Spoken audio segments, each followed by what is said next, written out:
A warm welcome to all of you. Today, we are thrilled to introduce our upcoming webinar titled Enhancing Language Proficiency Through Academic Discourse Projects. This webinar represents a significant effort to address the ever-growing need for language proficiency in our increasingly globalized world. In today's interconnected world, language proficiency is not merely a skill, it is a gateway to countless opportunities in education and the professional realm. To shed light on this critical topic, we have an esteemed speaker who brings a wealth of knowledge and experience to the table. Allow me to introduce Associate Professor Dr. Hanita binti Hassan from the University of Technology Malaysia, UTM. Dr. Hanita possesses an impressive academic background, including a PhD in Language and Communication from Cardiff University. And she brings over 30 years of teaching experience to this webinar. Her expertise is invaluable in guiding us through the intricacies of academic discourse and language proficiency. We're truly excited about the potential impact of this webinar and the opportunity it presents to all participants. Language proficiency is more than just a skill. It is a passport to a world of possibilities. So we invite each one of you to join us here today as we embark on this journey to bridge the gap between academic language and real-world communication. Welcome, and we look forward to your active participation and enthusiasm in the language learning adventure. Doctor, the stage is yours. Thank you very much, Mr. Muhammad Haras. Assalamualaikum warahmatullahi wabarakatuh to all of you, and good afternoon. Thank you to Mr. Muhammad Haras Muhammad at the MC for the kind introduction. And thank you so much to Institute of Teacher Education, International Language Campus for inviting me to give a talk for this webinar. It is my honor. I was given the topic on enhancing your proficiency through this academic discourse. Yeah? So let me share my slide. Okay. So as what mentioned by Haras just now, it's okay for me to call you Haras, as what mentioned by Haras. Okay. So I'm from UTM, Language Academy of UTM. So my talk will be on enhancing language proficiency through academic discourse projects. Right, so what is this all about? Okay, let us look at it. To make it easy, I have arranged my talk into as follows. First, we will go into language proficiency, looking what is that about language proficiency. So mainly I will talk based on CEFR. I'm not very sure whether you have heard about CEFR or not. Yes or no? Have you heard about CEFR? Are you familiar with CEFR? Maybe you can just write on the chat there, yes or no.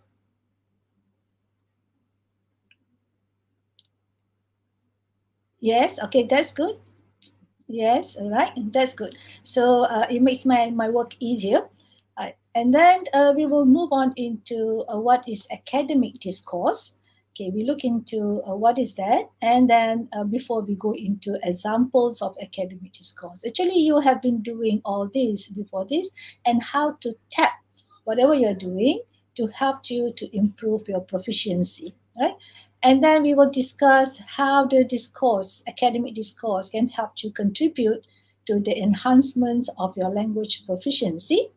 And then we go next to how to apply academic discourse projects into real life. Okay, how to bring in. Whenever we study something, we must know how to apply that into the real world. Right? So there is no point of learning something, but you cannot apply. In whatever we do, whatever we learn in the classroom, actually can be applied in the real world. But sometimes students cannot see that. So it is the job or the responsibility of the teacher to show to the students how it can be applied into the real world. So when you become the teachers, I know that both of you, okay, all of you will become teachers in the future. So you must guide your students to apply what they have learned in the classroom into the real world. Right? And then before we end with the real world case, case studies, and success stories. So this will be like the brief organization of my talk, yeah, so that you can follow. All right. So before I move on, okay, I would like, as I mentioned, I will talk about the proficiency, language proficiency. So I cannot run away talking about the roadmap. I'm not very sure whether you have heard the roadmap before. Okay, since most of you, all or maybe all of you, will be language teachers. Language teachers doesn't matter English or Malay. Okay, for especially English TESOL students, you it is good for you to know about this roadmap. This roadmap is very important. It is a turning point of our new curriculum. The curriculum that we are using right now, it is under we make it aligned to CEFR. Okay, what is CEFR? CIFR, some people call it CIFR, some people CEFR. So but basically they mean the same thing. CEFR means Common European Framework of Reference for Languages. Okay, interestingly, this CEFR not only for English, but it is also been adopted for other languages as well. So far as I'm concerned, there are about 46 languages that use CEFR. And Bahasa Melayu is one of them. So in Bahasa Melayu, we call it SKBMW, which is Sijil Kecakapan Bahasa Melayu bagi warga negara asing.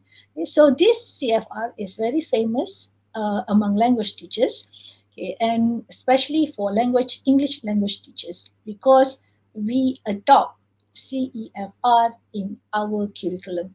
And I think, if I'm not mistaken, SPM students in 2021, they are the first batch that use CEFR SPM, and in their in their SPM cert, you can see their results, CEFR results, banding 1, 2, and 3. I will go on to that part later. So this roadmap has taken place in 2015 and until 2025. So it means here that from 2025 to 2020, from 2015 to 2025, it's going to be like one whole cycle, from preschool to tertiary education. Yeah. Okay, this is what CEFR is all about. Okay, first, we have under CEFR, there are 6 levels altogether. We call it banding. Level A1 for preschool students, preschool children, and then they will move into A2 for primary school students, and then secondary school B1 or B2. The target is B1 or B2. So once they pass, okay, they leave the school, SPM leavers, we expect them to be in B2. So for those who are in post-secondary or university, they are supposed to be at least in B2. So you guys, all of you, should be at least in B2. Okay, and then move on to C1. So those in the post-secondary should be in B2 and move to C1. And lastly, teacher education. Now, this is very special. So please take note, bear in mind, for teacher education, you are expected to reach C1. Yeah, I will tell you what C1 is all about, but you bear in mind, for teachers, for English teachers, you must obtain at least C1.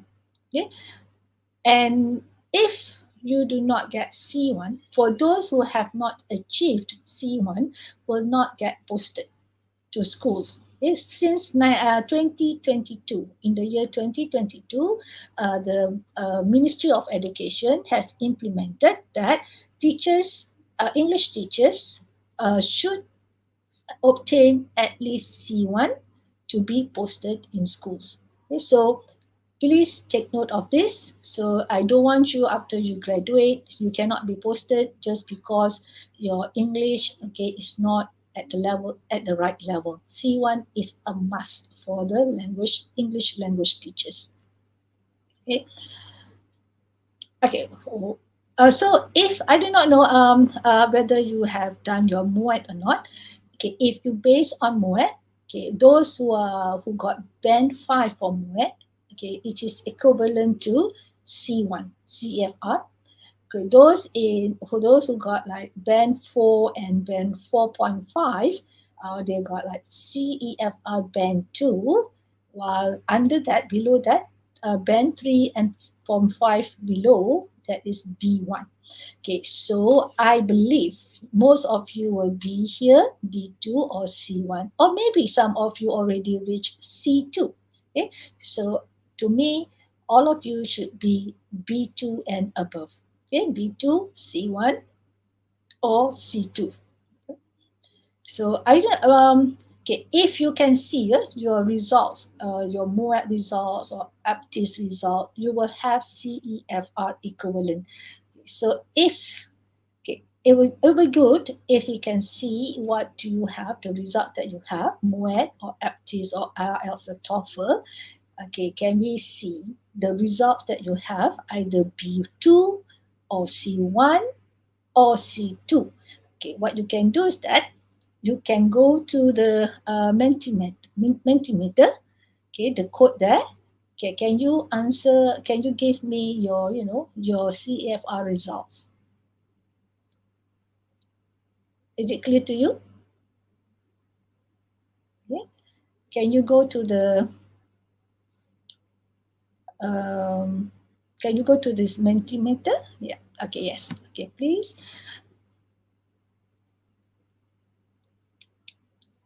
Okay.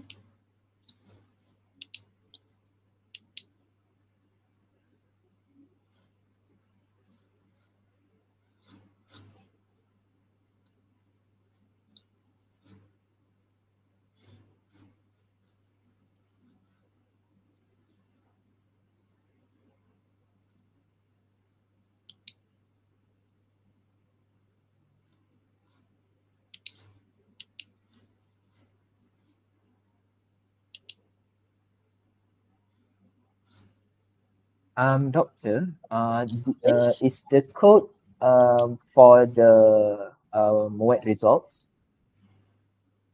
Oh, for the results, is it? Because when I click the code, it's for the academic discourse. Oh, okay, okay, okay. Maybe, all right. Okay, never mind. So maybe because I made two slides there, okay, there may be some, some mistake, some error there. Okay, let me see whether you can. But some of you can answer here. Oh, really? Oh, Yep. maybe I can't go with me. Yeah. But I do not know how to show it here on this what StreamYard. I think I could show it. For a moment. Yep.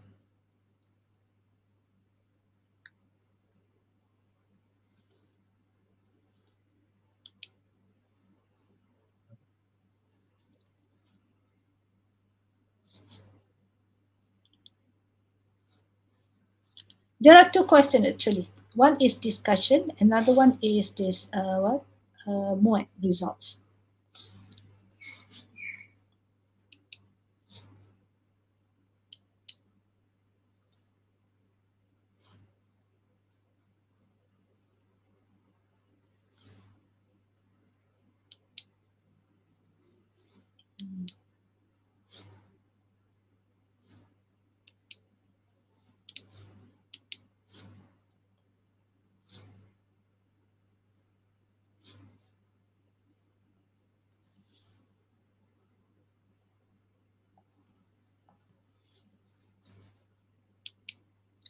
Can we see the results?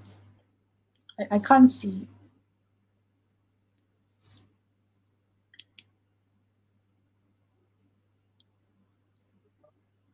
Because of I think okay, I could show it, but there is no one answering it yet. Oh, okay, okay. Let me see. I should have tried this before.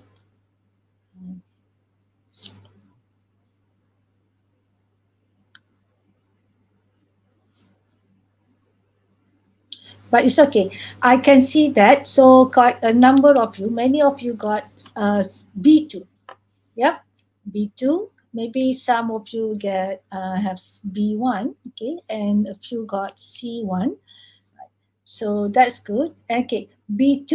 All right. So if you're B2, you're good, right? And then you have to move to C1. Those who are C1, very good. Congratulations. Okay, so you are in the safe zone. Right? If you get C2, that's very good. Okay, and you have been above average, right? Yes. Okay, so let us see there. Let us see here. What does it mean by all this? C1, C2. Okay. Um, sorry, what did I do? Okay, first, for A1, A2, we call it basic user, right? They are basic user. That is for primary school and preschool. Okay, for B1, B2, we call it independent user.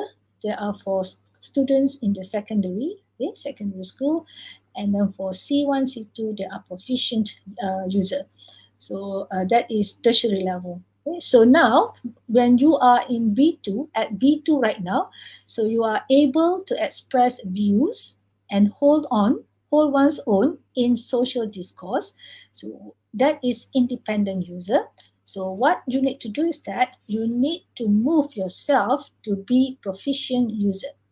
Okay, that is able to fully participate in professional and academic life. Okay, so here that is the difference between B2 and C1. Okay, see, so from independent user, what you need to do is that you need to upgrade yourself, enhance your proficiency, language proficiency, to be proficient user. Okay, that who are able to fully participate in professional and academic life. Right. Okay. From here, we can see that this is too small. For B2 students, able to understand the main ideas of complex texts on both concrete and abstract topics, including technical discussions in his or her field of specialization, able to interact with a degree of fluency and spontaneity that makes regular interaction with native speakers quite possible without strain for either party, and able to produce clear, detailed text on a wide range of subjects and explain a viewpoint on a topical issue, giving the advantages and disadvantages of various options. Okay, so what does it mean here? It means here that for B2 students, you are able to understand the main ideas. So all of you now, I believe, can already do this. Understand the main ideas. Am I right? All of you can already do this. You can already understand the main ideas, identify the main ideas from your reading text. Okay? You are able to understand complex text, okay, from the concrete and abstract, and you are able to do technical discussion, okay, in your area. For example, TESOL. Okay, in your study, you are able to do technical discussion for your academic world. You are able to produce clear and detailed text, okay, in a wide range of subjects, different kind of subjects. You are able to produce, to describe something in the academic world. Okay? But now you can do this already, which is very good. So now what you need to do, you need to move to C1 to be C1 students, right?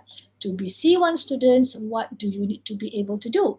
So to be C1 students, you should be able to understand a wide range of demanding longer text and recognize implicit meaning. Not only to identify main ideas, but you should be able to do inferencing. You should be able to infer what does the author say. Okay, you must be able to analyze. You must be able to synthesize, not only to understand the main ideas, but beyond that, beyond, right? So that is C1. You should be able to express yourself fluently and spontaneously.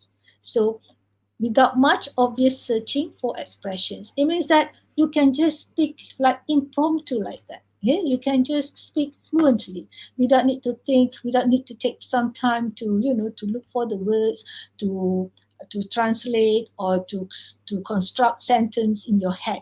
When we first learn the language, what we do is that when we want to say something, normally we will think and see what can we say, how can we try to construct sentences in our head before we can say something. Am I right?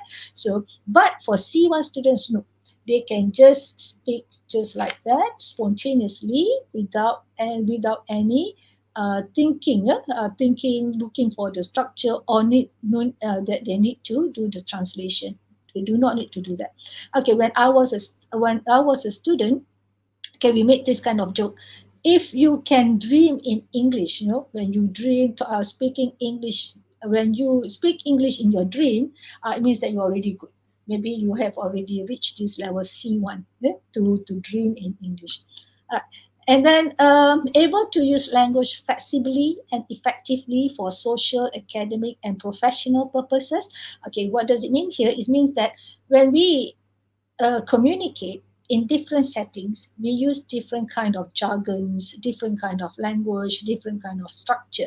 So here for C1 students, they are able to change, to adapt themselves to suit the context. For example, when you speak to me, okay, or to your lecturers, it will be a different way, rather than when you talk to your friends. It's not the same. So the way you communicate with your lecturers and the way you communicate with your friends will be different. The way you communicate in the classroom and the way you communicate in the seminar, for example, will be different. Okay, will not be the same. So C1 students are able to be more flexible, more adaptability in using the language. They're able to produce clear, well-structured, detailed text on complex subjects.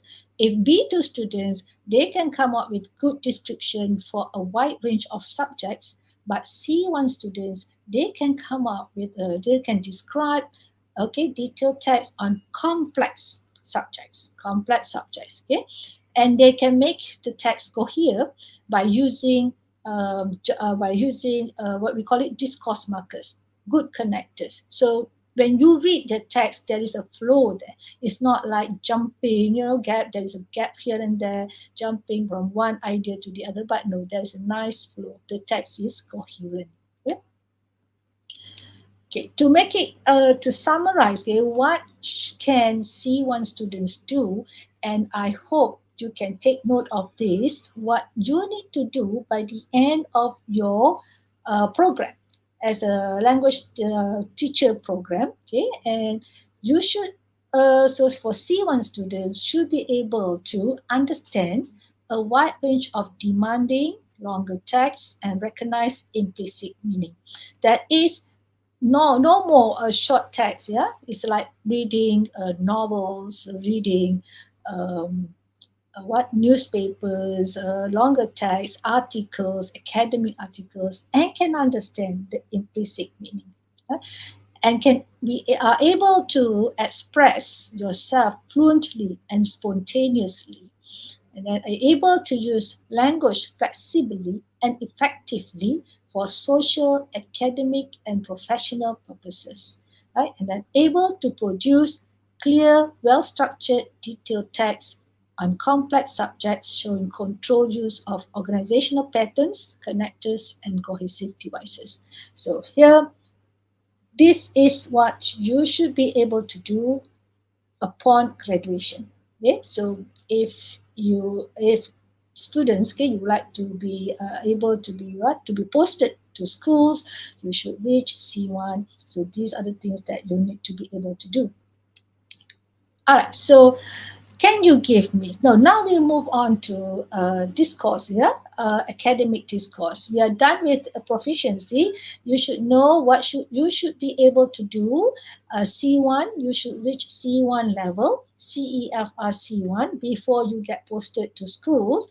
Okay, now what are the academic discourse projects? Okay, do you have any idea what are the academic discourse projects? Maybe you can write on the Mentimeter there.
Okay, we got some here.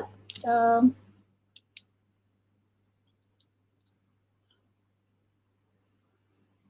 Forum. Okay.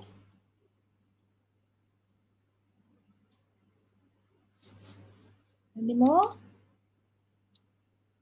Paper presentation.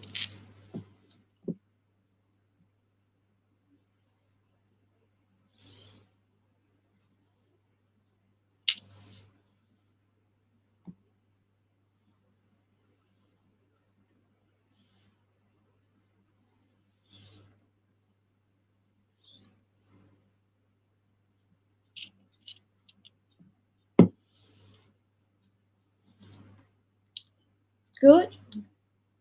Good. Keep on writing.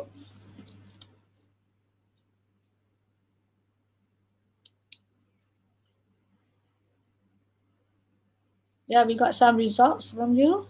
Yeah, good.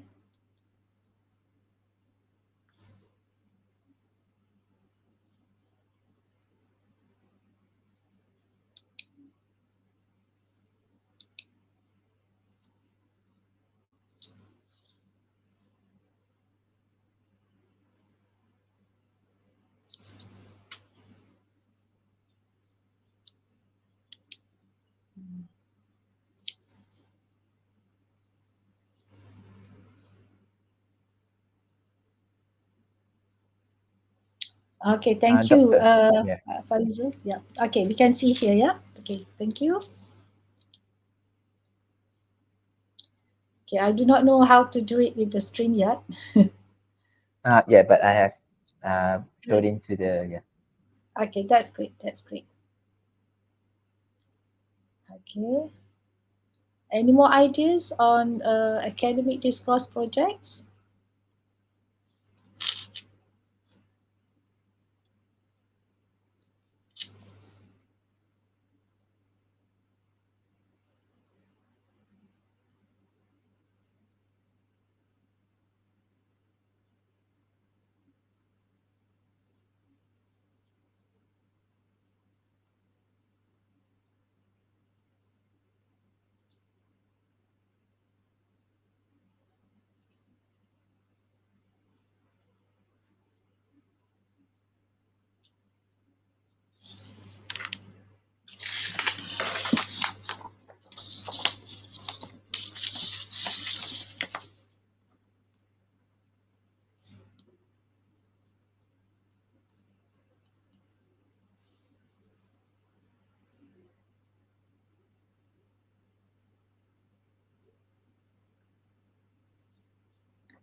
Okay, I think that's all.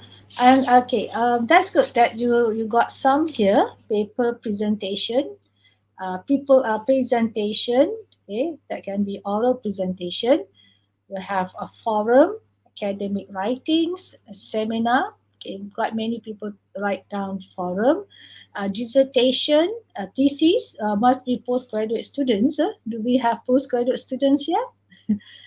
Postgraduate students, okay, seminar, webinar, and debate. All right, that's good. So it means that you are familiar with all these academic projects, academic discourse, and to do like you're familiar. Maybe you have done this paper presentation, academic writings, forum, debate. Okay, anyone who is debater here? Anyone who is debater? Do we have a debater here? Debate is one of the good academic discourse projects that can help you to enhance your language skills, your language proficiency, and argumentation skills. Yeah. All right. So okay, can we move on to my slide? Yeah. All right. Thank you, Haras. All right. So these are some of the types of academic discourse that we have here, besides what you have given, which is very good. Okay. Number one is extensive reading. I'm not sure whether you know what extensive reading is. Extensive reading is normally we have long text, okay, academic text, article for you to read. So extensive reading is for you to help you improve your language. How? By reading a lot, you can build up your vocabulary. So once you have the vocabulary, it is easy for you to communicate. So if you have very limited vocabulary, you will not be able to, to communicate well, right? Because of limited number of words. So how to build up, how to increase your vocabulary is through reading. So extensive reading, like for example, reading academic texts, even novels. Yeah, I would encourage all of you to keep on reading novels, because novels sometimes they have nice expressions, words that you can learn. Okay, so if let's say for example you come across good words, good expressions, you can take note of them. Okay, keep on using the expressions until it becomes part of you. So extensive reading can really help you to improve your language. Okay, and because of the words that you learn and also expressions. All right, the next one is that okay, even got a question. Stephen question. He did mention that he would not be able to write. Okay, um, I believe all of you know who Stephen Krashen is. He was a very popular writer in our academic world. Okay, he said he would not be able to write if he did not read. So, in order for him to write a good paper, a good book, he has to read a lot. Okay? So, when we read, okay, it comes with the writing.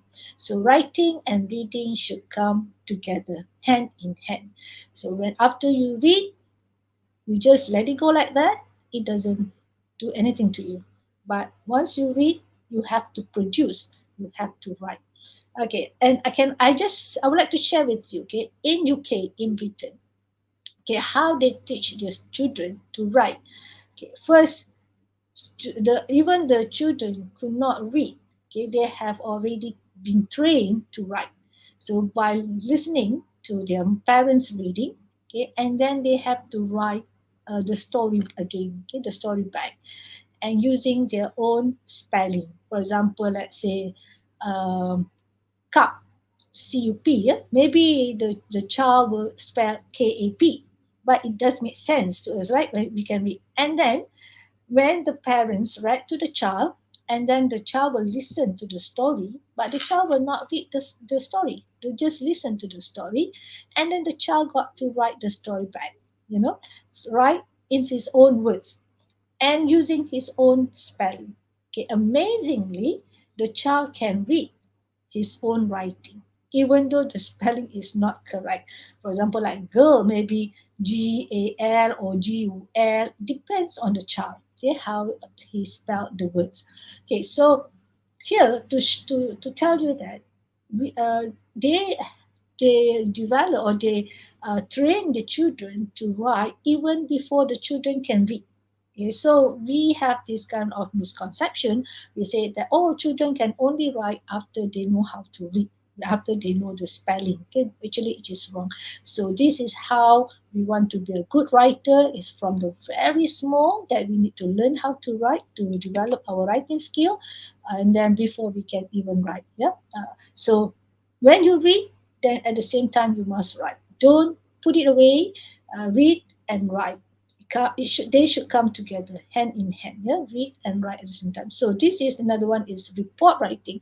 I believe that you have done this report writing in your class, in your program. Okay, this report writing will help you to to enhance your writing skill. Yeah, to develop your writing skill. Writing skill is not easy. Okay, and writing is the very most difficult for you to study. You know that language you cannot study overnight. Yeah, so if you want to do a writing, you cannot learn by heart. That, for example, oh, this is how I can construct the sentence, or this is how I can make it the sentence, the flow connected from each connected one to the other. No, you cannot learn by heart, but you have to practice. You have to do it again and again. So this is what we say, practice makes perfect. Just like learn to drive. Okay, you cannot sit down and think how to drive a car. Okay, when it comes to this red light or traffic light, when it is red, so I have to press my brake, I have to brake the car, I have to stop the car. No, you cannot learn that by heart. But what you need to do is that you have to get into the car, hold the steering on the car, then drive the car. And as you drive the car every day, then you get the skill. Just the same with the language skills. So you cannot learn by heart, but you have to use the language. Yeah. So this is what we try to instill in our students, that when you read, you need to write. So this is the academic discourse that we are doing to help you improve the language. Okay? Another thing is that to write critical essays. Okay, essays, when you write critical essays, it also develops your analytical skill. So remember C1, they need to be able to get this what implicit meaning. Okay, implicit meaning. So this is critical. You need to be critical, and then you have to criticize the one that you read. Okay, and then you write the critical essays. So this also will help not only your language, but trained and to develop your analytical skill. Right? And then doing oral presentations. Yes, you have done that. You mentioned that oral presentations. Doing oral presentations as much as you can will help you with your public speaking. Okay, I have some people. Some people they have very good language. They can speak very good, well constructed sentences with no errors, but they cannot do oral presentation. Okay, oral presentation take another form of skill, that is proficiency, that is public speaking. To stand in front of the others to speak is not easy. Yeah, so it needs to be developed from time to time. Okay, so if you can, you should start from now. Do as many oral presentations as possible to develop the talent, to develop the skill, oral presentation skill. Yeah. Right. The next one is making videos. Okay, now, all right. So now we have new technology, right? New way making videos where you can post on the social media. So this is another skill that you can develop and help you to enhance your language, your language proficiency, because you have to use the language. When you develop the video, you have to come up with a script, you have to say something, so you have to not just, not only the music or the movie, but you have to say something, you have to communicate with your audience. So making videos is also good. I would encourage you, yeah, to come up with videos for learning English or anything that you use English for the video and upload on the social media. So this will help you to enhance your language skills. Yeah. And group discussions. Group discussions is very good because you need to discuss, you need to do oral discussion, and then you have to work as a team, not only building not only to instill teamworking skill, but also to communicate, also to enhance your interpersonal skill, your communication skills. How do you communicate with your teammates? How do you respond? How do you ask questions? What kind of language? Okay, what kind of words that you can use to communicate with the others? Yeah? Not only for group discussion, not only to develop the communication skills, but it will also help you to develop your emotional intelligence. Emotional intelligence is part of the interpersonal skills. So it's not like, you cannot just say anything you like, but you must know how to save face. You must know what to say at the right time. So this all included in the emotional intelligence. So that is very crucial interpersonal skill. One of the attributes of the higher institution student. Alright, the next one we go to group projects. Okay, when you do projects, okay, with your teammates, okay, but one problem with the group projects or group discussions is that many students, they like to speak using their own mother tongue. So this is, it is like defeat the purpose. We ask them to do discourse, and we ask them to do group discussion. We ask them to do group project, with the hope that they will use English language. But the they will, resort into using the mother tongue. So it defeats the purpose. So if possible, all of you, okay, when you have this group discussion, you have group projects, when you make sure that everybody use English. Don't use other than English. Okay, and then if they use other than English, ask them to um, punish them. Ask them to pay or whatever you can, punishment that they cannot use other than English. Okay, so make sure that everybody uses English during the group discussion. Uh, I cannot see the next one. Lectures, lectures. Okay, for a lectures, I know that you don't give lectures. Am I right? Only the lecturers give lectures. Okay, but okay, in my class, okay, normally in my class, English classes, what I do is I will also ask students, for example, I say, okay, you read on this topic. Put them into group. The group read in topic A, for example, and then group B read on topic B, group C reads on topic C, and then what I want you to do is that I want you to give lectures. Normally in my class, I ask students to give lectures, and I sit at the back and I just listen to them. So this is, to one of the things that for them to develop their speaking skills. Okay, so that they can stand in the front of their friends, share the knowledge, share everything, and then they can, besides doing oral presentations, they can also give lectures orally. Okay, so this is one way, giving lectures where they have to do preparation, because it's not easy to do lectures. You have to do preparation. If not, you cannot say anything. You just stand there doing nothing. Uh, so you have to do preparation. Sometimes they come up with the script, but when they come to the front, they have to be as spontaneous as possible. Yeah. Um, okay, sorry. Okay, workshop. Okay, workshop is another academic discourse project which is good for everyone. That is, you teach each other, okay, help each other in doing something. So here it is very interactive. Okay, so and then you can use the language, but this workshop not only for the classroom. Okay, it also happens in the real world. So whatever you learn in the classroom can be applied in the real world. Okay, so workshop is also one of the good academic discourse project. Okay, and sometimes we ask students to do workshop not because we just want to, to burden them, but for their own good, yeah, for their own sake. And lastly is community service responsibility. This is something new, very new, CSR. Many students have done this. It is very interesting, and I know that students love this very much. CSR, students like going and meet the community. Okay, but the problem is that not all CSR projects can be based on language.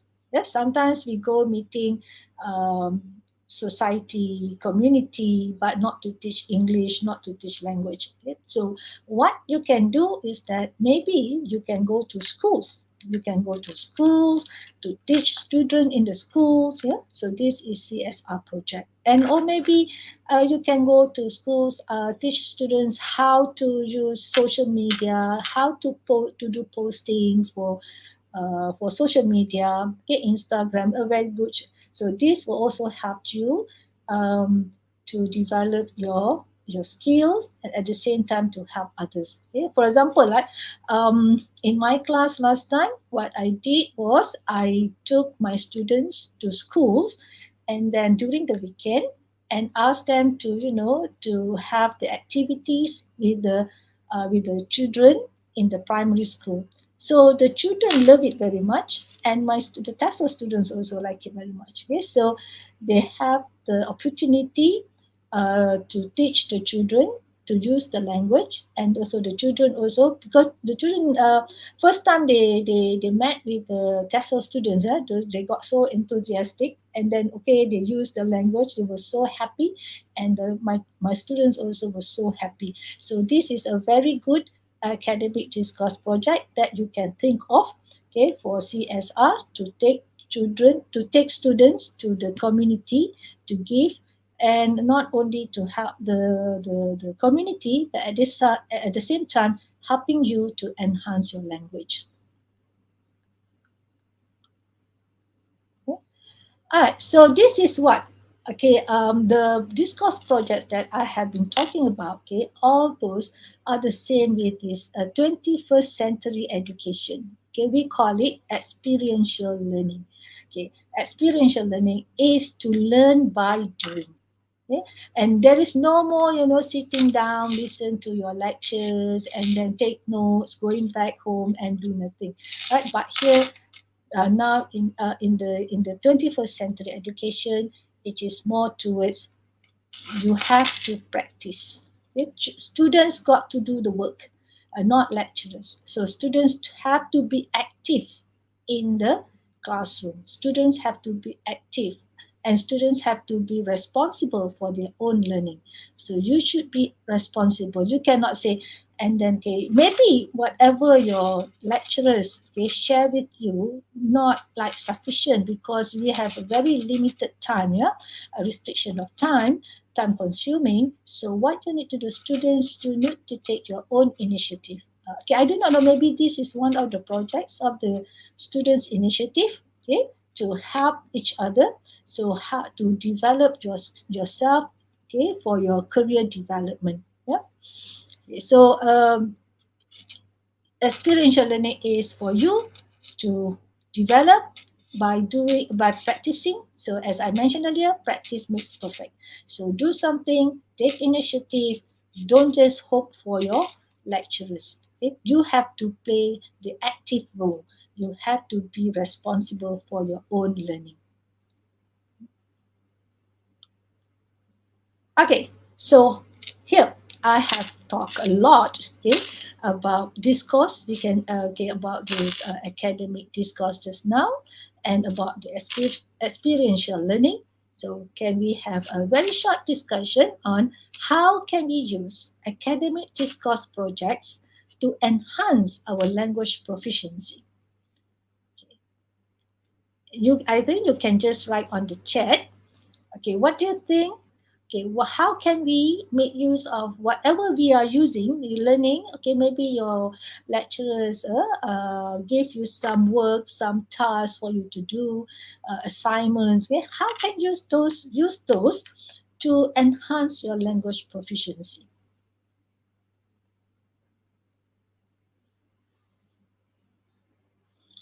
Writing factual might be it. Okay, can you then can you just elaborate a bit? What do you mean by that?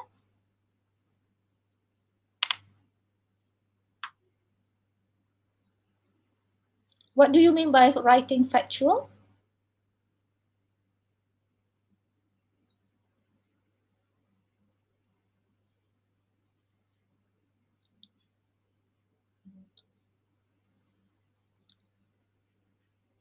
Okay, don't worry. Just what just respond and just like okay. I'm okay. Good. Then this is supposed to be interactive. Yeah, interactive session. I was told by Haras as better to have be like interactive session, two ways rather than one way.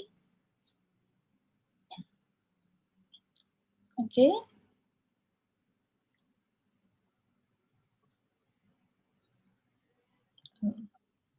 Writing factual. Okay, what is writing factual?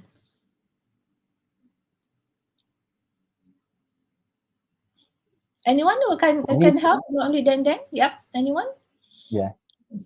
What is If it was me, for me personally, it could actually like help in just being a much more insightful person rather than just a surface level. So, for example, when we are talking with another person, it helps us for our words to be conveyed better and also much more insightful rather than just have a surface level discussion with another person. all right? So it means that when you communicate with someone who has the knowledge, then you also will get the knowledge, okay, understanding, right? Deeper understanding. Yeah. Does it mean that? Okay. Yes. Yeah. Good, So this Patricia. is from that. Then Yeah. It will we will help write the you answer. will help you get the vocabularies, okay, and help you. Once you have the knowledge, you have the vocabulary, then you will be able to communicate. For example, if you don't have the knowledge, that's good. Thank you, Patricia. That's good, because when you don't have the knowledge, it will be very difficult for you to communicate. Am I right? Because you do not know what to say. Another example I could say that when we have the lecture, we ask students, do you have any questions? Students normally will just keep quiet. Okay? So when I say, why do you just keep quiet? It means that you understand everything. Sometimes students say, no, doctor, actually, I do not know what to ask. It means that I do not know whether they understand, but either they understand everything or they don't understand at all. So they do not know what to ask. Yeah. Like for myself also, if sometimes I do not know what to ask because I don't have the knowledge. So I do not know what to ask. So you cannot communicate with people if you don't have the knowledge. That's good. So how to get the knowledge is that you have to communicate, you have to interact with people who have the knowledge, okay, and for you to gain that knowledge at the same time to get the vocabularies, the words. That's very good. Thank you very much. Yes, interaction does help in communication. Yes, in any kind of communication, you have to interact with other people, because yeah, I know sometimes we have like self interaction, right? You talk to yourself, you blah blah blah, dear diary, or I don't like it, you talk to yourself in your mind, but you still need to interact with other people. Okay, after sometimes if you don't interact with other people, sometimes you feel that when you go on and meeting others, you want to interact, you find like you got this kind of anxiety. And what should I say? How should I say? What how, like so this can happen. This can happen to people who have not met people for so long, who have not been interacting with others for so long. After some time, when they meet others, they do not know how to interact, how to communicate, what to say, and how to say. Yeah, that can happen. So it is very important, crucial for you to keep on interacting with others. One way of, practicing using your language, daily. When there is much fact received, it is easier to improve language proficiency. True, Faris, that's true. Because once you have the facts, once you have the knowledge, then you will be able to communicate. Yeah, then you know the jargon, you know the words. For example, when people are talking about teaching methodology, ELT methodology, yeah? And then let's say now two people they are talking about ELT methodology. Then one person comes in and say, and he's not in that area. Say, what are you talking about? So he cannot contribute. Am I right? Because he knows nothing about ELT methodology. So just the same. So once you have the knowledge, you'll be able to contribute. Okay, you'll be able to contribute to respond to others. So that is very, very important. Yep. All right. Any more? That's good. Keep on going.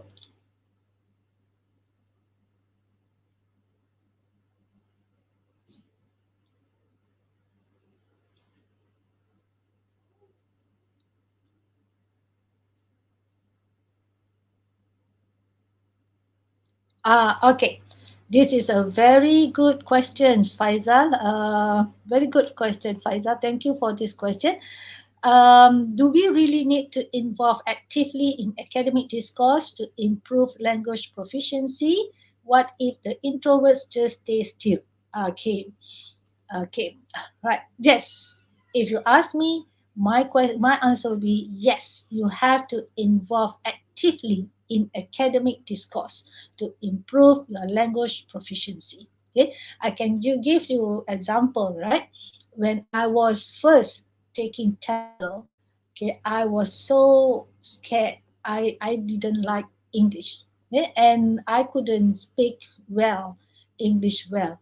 So what I did, okay, I had this intention. I said I want to improve my English. Okay, I want to be able to communicate with others. So whenever we got tasks, okay, I would always volunteer myself. Any MC who wants to MC, I would volunteer myself. Who want to be the speaker, I will volunteer myself.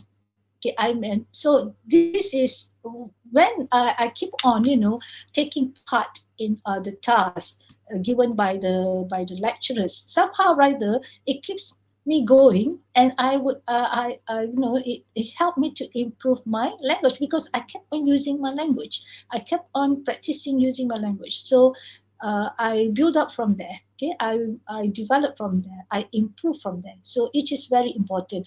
So you, please, all of you, involve actively in academic discourse. For example, if I do not know whether you know about this or not, LCAP, okay, we have English language carnival. Yeah, so we ask students to come in, okay, take part in the carnival. The carnival is meant for students with B1, B40 and B1 students, not B2 students, B1 students, to help them improve their English. And they like it very much. Okay? Once they come in, they use the language, and then they are not okay.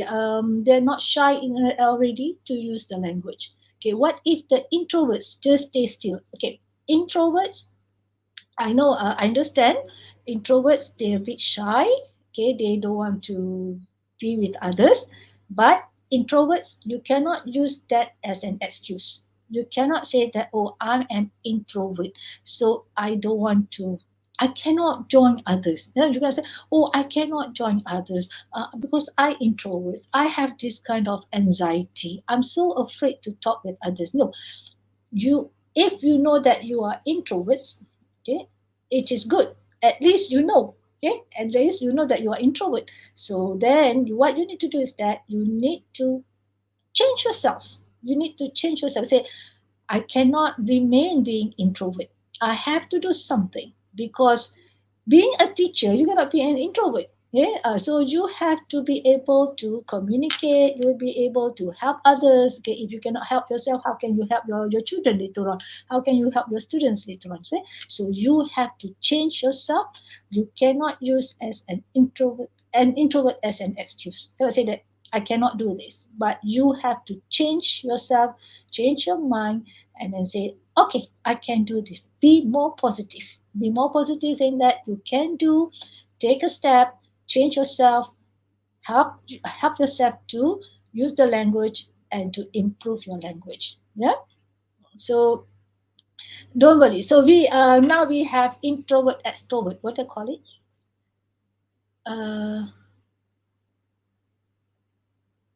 One is introvert, extrovert. The both. If you can help me. Um, Extrovert, yeah, introvert, yeah, extrovert. Is it extrovert, the both, they are introvert and they can be extrovert at the same time, introvert sometimes, extrovert sometimes. So yeah, ambivert, thank you very much. Yes, ambivert. That's thank you, Haras. Ambivert, so you can be extrovert. Now introvert, change yourself, become extrovert, ambivert. Okay, you can be introvert sometimes and extrovert sometimes. Okay, it's no harm. It's not that being introvert is negative. No, it's not negative. But to be a teacher, then you need, for this is for your own career, for your own good, you have to change, become extrovert a bit. Maybe there are times that you need to be extrovert. Yeah. All right. Any other things that you can? Sometimes, I got students, they learn how to do writing. Like, for example, in one paragraph, you just need to have one main idea only. yeah, and with the supporting ideas. Do you learn that? Essay writing, right? So for essay writing, when you write one paragraph, make sure one paragraph only has one main idea plus with supporting ideas. Everybody knows this. This is a rule of thumb for writing, a rule of thumb. But sadly, when we write, okay, students or maybe myself too, when we write, we forget about this rule of thumb. So we have so many main ideas in one paragraph until it is overwhelmed. Readers cannot understand. There is no focus. Yeah? So this is what we say: how you apply what you have learned in the classroom, academic discourse, into the real world. For example, we learned that in writing a paragraph, one paragraph should only have one main idea. Cannot have more than that, right? And then the supporting ideas. So when we do writing for thesis, just now, I found that to writing thesis, dissertation, okay, so you should apply the same concept. You should apply the same rule. One paragraph should only have one main idea and few supporting ideas. Okay? And there must be like introduction and end. So each section, for example, must have a summary. So this is the rule of thumb that you need to apply.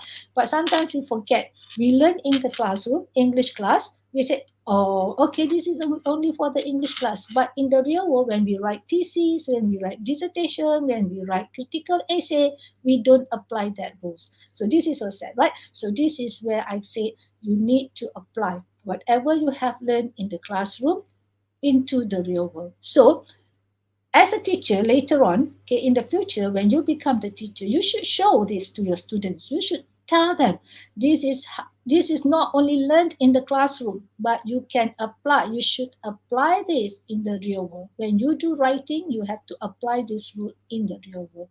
Okay? Sometimes students cannot see, they cannot relate whatever they learn in the classroom and the real world. Okay? Just like when you learn mathematics, for example, right? You do not know where to apply. That's why many students they don't like mathematics because they say they cannot see the application of it. But for English, it's quite easy because you can see. Even that, also some students do not apply what they have learned in the language class into the real world. Okay? All right. So, do you have any other examples how you can apply whatever you have learned, the discourse that can help you, help you enhance your language skills? Okay. Watching English programs will also help you. Okay, in terms of the words. Yeah, for you to learn the words, sometimes the structure, the language. Yeah? Nowadays with the social media, do you have Twitter account? Uh, so it is also good for the Twitter account. Can you hear me, or do I have problem with the internet?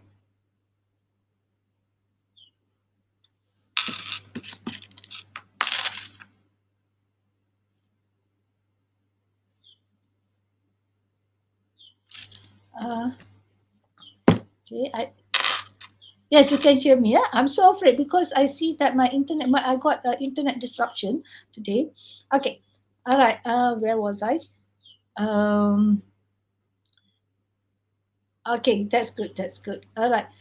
What was I talking about? Okay, about the watching.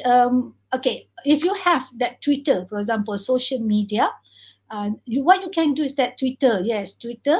What you can do is that you can also write postings. Huh? You become the content creator, do postings on the social media in English, short one. Not don't have to write long postings. People don't like to read long postings. Huh? Or video, TikTok video. You can have short videos, okay, on using English language that you can post. Okay, one is that you help others at the same time you help yourself to improve your language. Yeah, so please, I encourage you to do this, to write on the social media, to write, to maybe to produce videos, short videos for Instagram or TikTok, okay, whatever, in English, so that you can practice using your language. Yeah.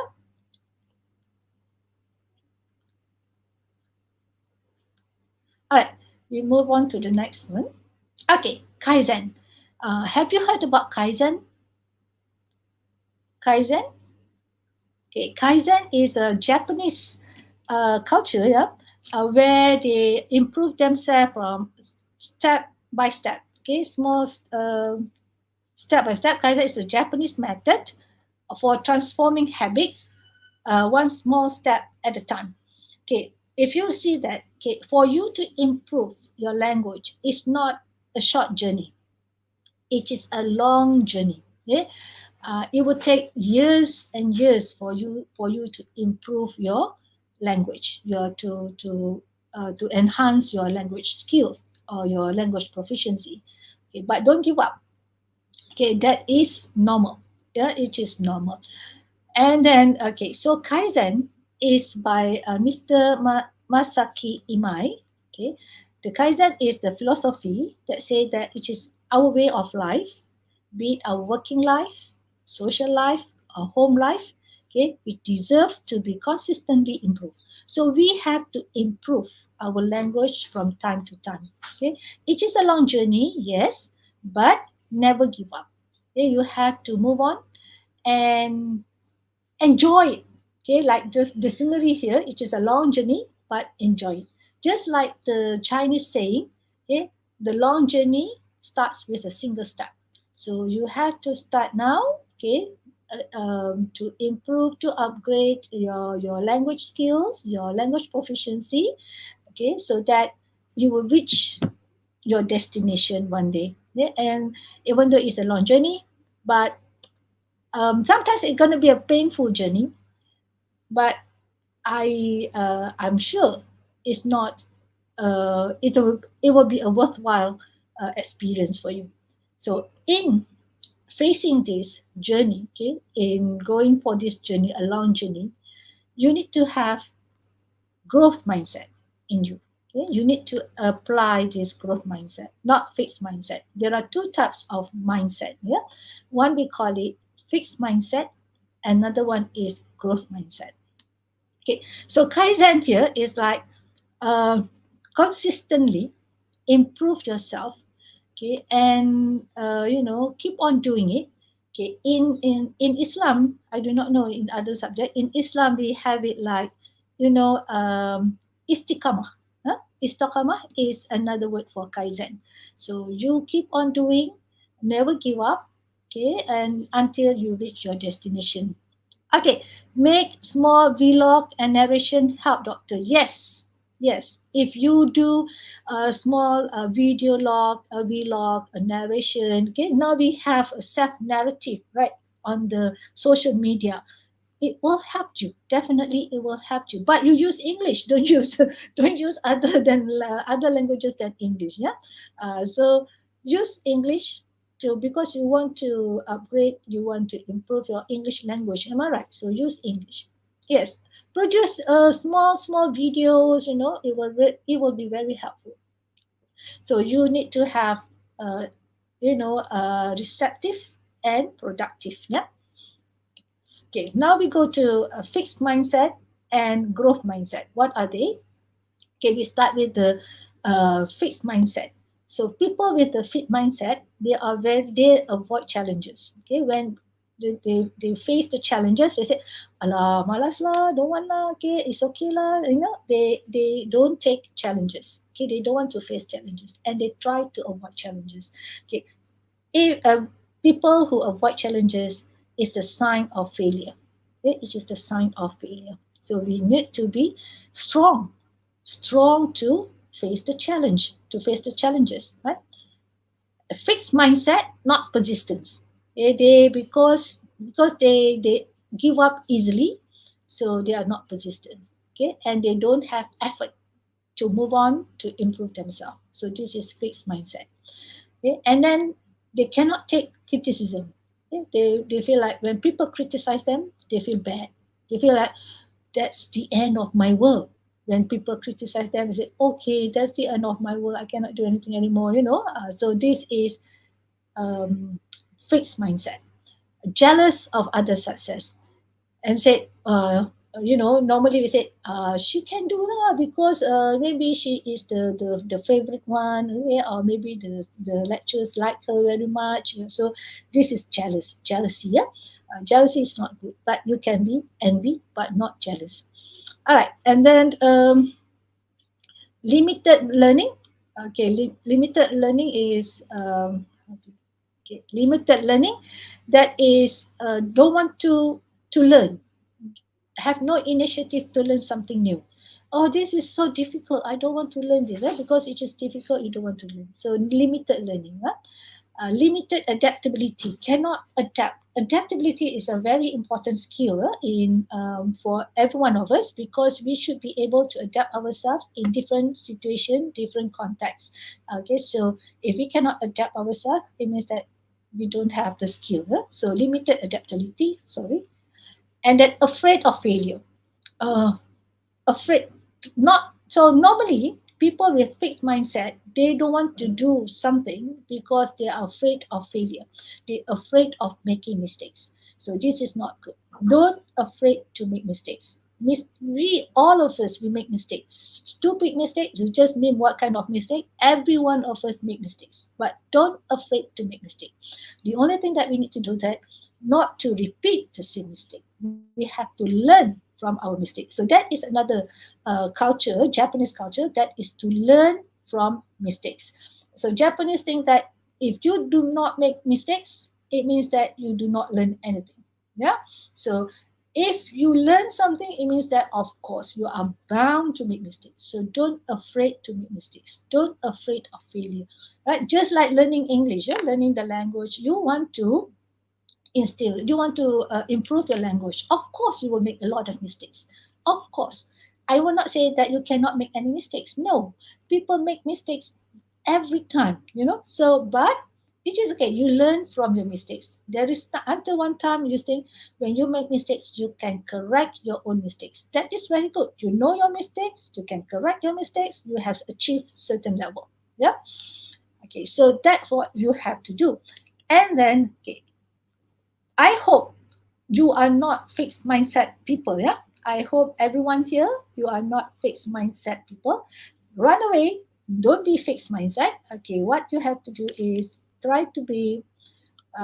We have to move into growth mindset. What is growth mindset?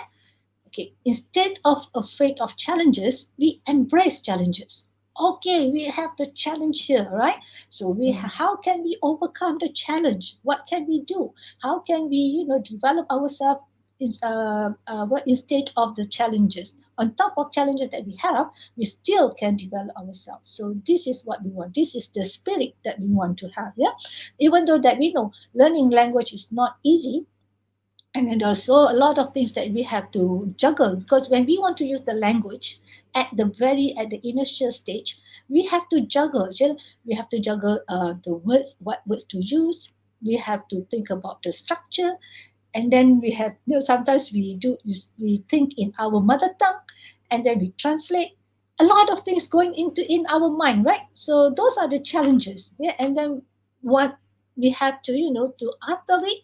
So it's going to be very difficult. A lot of things that we juggle: the language, the words, the structure, translation, everything comes in, and then you want to alter it. It will take some time. Yeah, so it's okay. That will be at the beginning. As you go along, you keep on using the language, you become fluent, yeah, in the language, in using the language. Persistence, keep on doing it. Okay, even though you face challenges, don't stop, never give up. All right, so keep on doing it, be persistent, use the language. Don't worry when you make mistakes, let you learn from there. Okay, and make effort to improve yourself. Like for example, doing vlog, okay, Twitter, do writing. Maybe when you read novels, okay, if you like reading novels, you can start writing novels. Yeah, do novels in English, or maybe short stories in English. Okay, you can publish to sent to editors, no? Short stories to newspapers, to anywhere that about you send your writing. Okay, so when you if you like reading novels, I'm sure you can write novels. I'm sure you can write short stories. Yeah? So have the effort. Don't just let's say I want to do, but but you just do nothing, right? So take some effort to start doing something that you want to do. Okay, learning from criticism. Okay, when people criticize you, don't be sad. Say that, oh, that's the end of my world. No, learn from the criticism.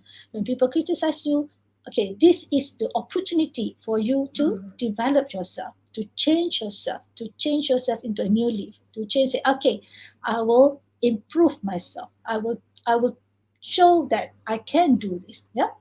So learn from the criticism. Inspired by other success. I'm sure you must have lecturers that you like so much. You must have lecturers who are your role model. So you should be inspired by your lecturers. So okay, you really love the lecturers, okay? And take the lecturers as your role model. Learn from your lecturers, successful lecturers. Ask your lecturers, how can you be a successful lecturer? How did you learn the language? Okay, what did you do? Okay, and go and see your lecturers and talk to your lecturers and learn from them. There are a lot of things for you to learn from them, not only in the classroom. Don't restrict the learning in the classroom. It can be outside the classroom. And I'm sure your lecturers are more than happy to share with you. Yeah? They are more than happy. Only things that maybe they cannot share that in the classroom. Maybe they're outside classroom while chatting and having tea, meeting, having chatting or at with the mama store, whatever. You can learn from your lecturers. Continuous learning, not limited learning, but continuous learning. Keep on learning. Even myself also, up to this age also, I keep on learning, right? Keep on continuous learning, because learning will never stop. Yeah. Don't say that, oh, I have learned enough, nothing else for me to learn. Okay, I don't think so. We have the right to say that. Okay, knowledge is abundance of knowledge. Okay, by God Almighty.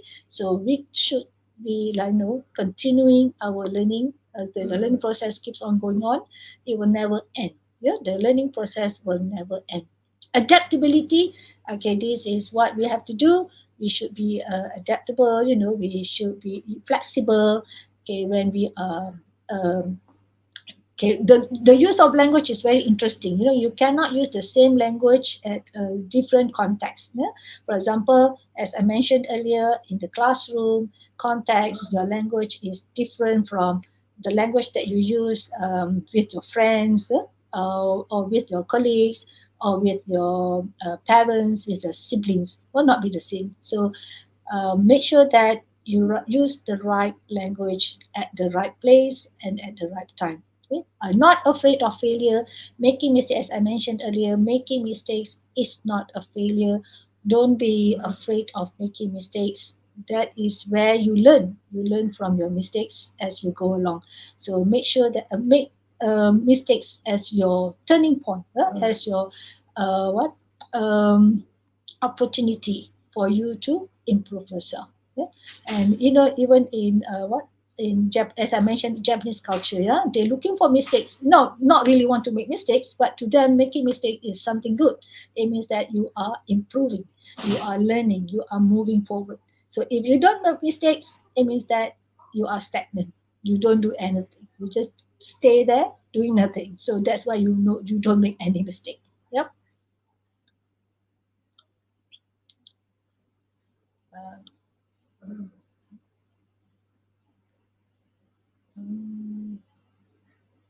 what?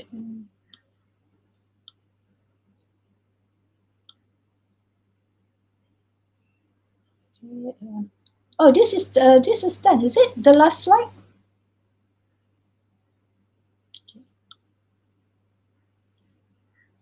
Yes. From is it?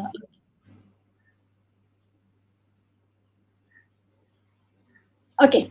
So I have okay. If you okay, I have another one that is a story to share with you. Oh, Okay, but before that, let me respond to the question here. Could you please share some key strategies for students to enhance their language proficiency through academic discourse projects? Some key strategies. Key strategies is for you to get along. Okay, the best strategy is that for you to be active, to be active. Okay, when you do, for example, okay, when we have this group project, yeah, be active participants, be active team member to do the project. Don't become the rider, or a passenger, we call it. So we know that, so every time when we give students a group work to do, some students will become passenger. Am I right? Some students will be very active. They do all the work. That is why most of the time we get the comment from the students. Students will come to us and say, doctor, can we not do group work? I want to do it, individual. Why? Because they say so and so, they will not do anything. So they just get the marks and do nothing.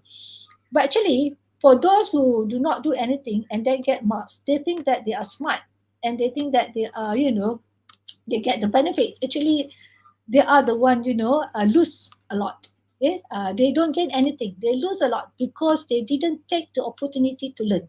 So what you need to do is that be active. So if I were you in the group work, I will always become, let's say, let me do it. Let me do it because this is the opportunity for you to learn. So whenever you are given with a task from your lecturers, believe me, the projects, the tasks, not just to burden you, and just saja-saja suka-suka nak to burden you, to make you suffer. No, but to help you to learn, for you to learn, as an avenue, a platform for you to learn.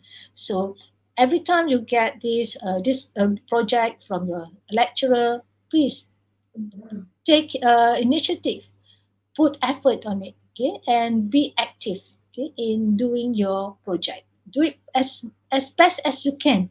So this is where you can learn. Yeah, I hope I answer you. Doctor, could you elaborate? Okay, what is the next one? Doctor, could you elaborate the importance of cultural sensitivity and awareness in the context of language proficiency and academic discourse projects? Cultural sensitivity and awareness. All right. So, okay, I okay, this is something very difficult for me to answer. All right, but so far, my understanding with this Malaysian, okay, in the context of academic, we don't have problems in cultural sensitivity and awareness because most of our students, they are aware. They are aware of cultural, uh, you know, uh, differences among us. So what we can do is that we need to share. That is why we need to share our knowledge with others. So let's say in that particular class or project, you have people from different cultures. So you can share. In my culture, this is what we do. Okay? And then sometimes, we ignorance. We sometimes we do not know. Okay, this is the culture of certain community or ethnic group. Say that, and then we take for granted. So what we can do is that we can share, and then for us to, I think this is a very good.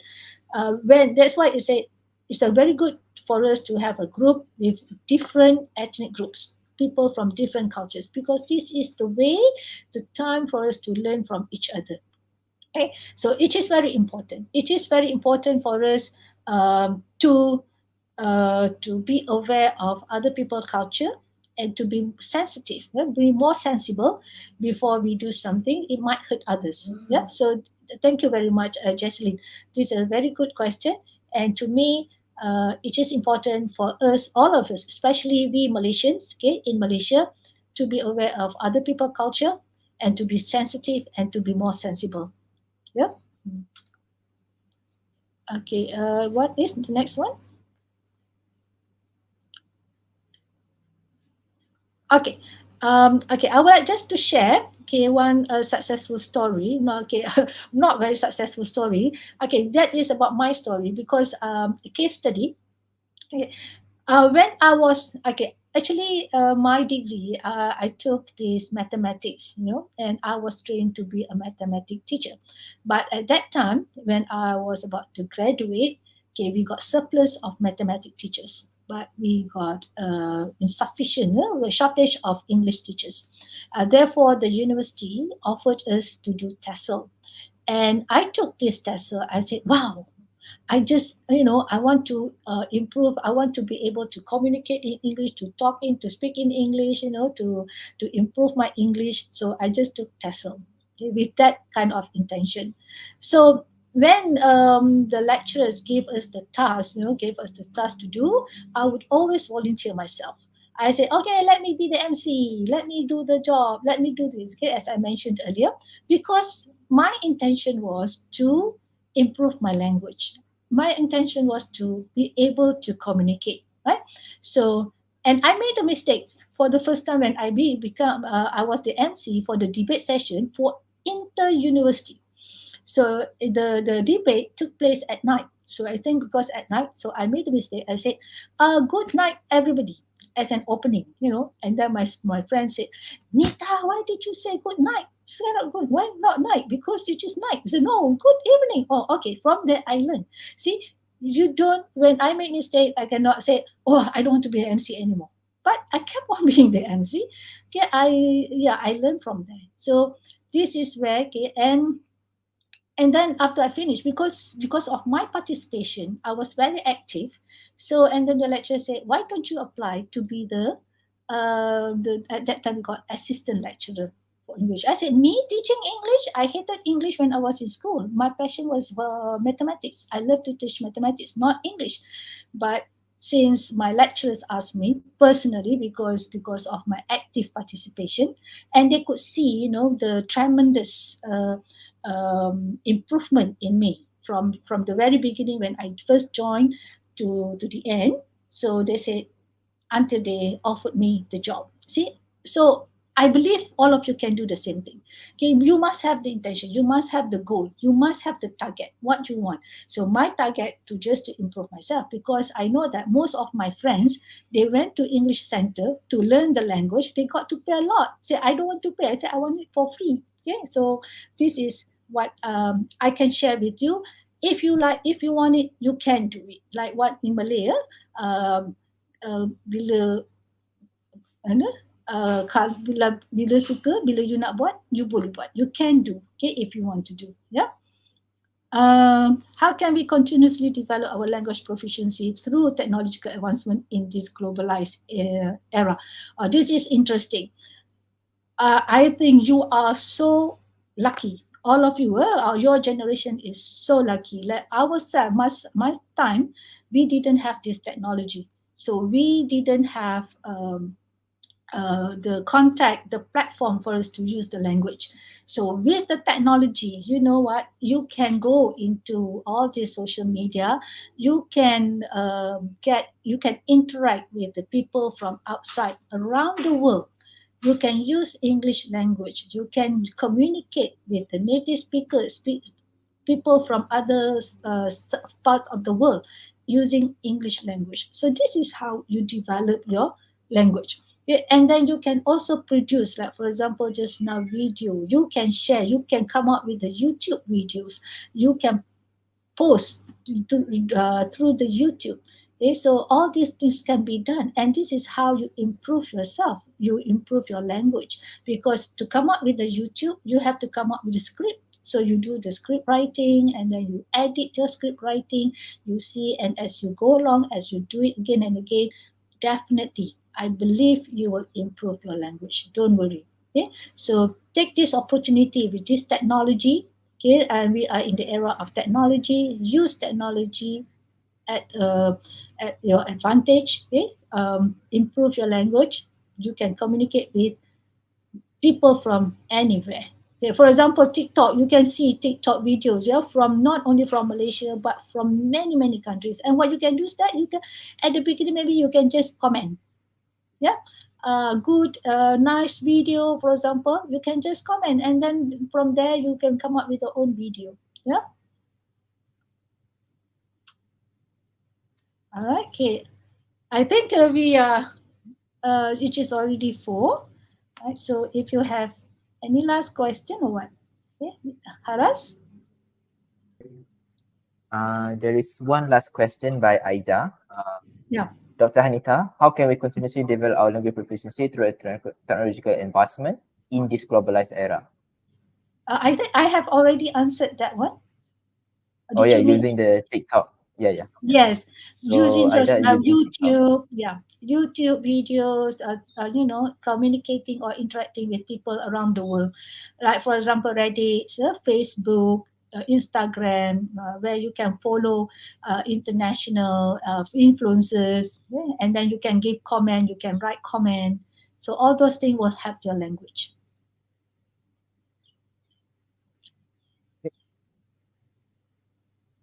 So, are there any more questions from the floor?